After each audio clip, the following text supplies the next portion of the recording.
তুমি কেন এত চিন্তিত, কেন এত পেরেশানে থাকবে তোমার ভবিষ্যৎ নিয়ে?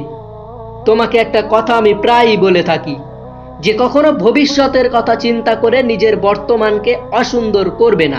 বর্তমানটা হয়তোবা তোমার হাতে আছে, কিন্তু ভবিষ্যৎ তো আর তোমার হাতে নেই।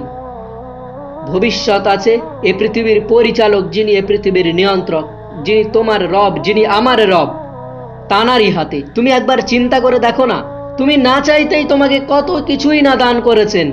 তুমি না চাইতেই তোমাকে এত কিছু দান করার পরেও কিভাবে তুমি তোমার চাওয়া তিনি পূরণ না করে থাকবেন? তুমি হয়তো প্রতিনিয়ত তোমার রবের কাছে মোনাজাত করছো, কিছু একটা চাইছো, তুমি পাচ্ছ না। এর মানে এই নয় যে তোমার চাওয়া পূরণ হবে না। অবশ্যই তিনি তানার বান্দার দোয়া কবুল করেন। তিনি তো বলেছেন যে তোমরা আমার কাছে চাও, আমি তোমাদের চাওয়া পূরণ করব।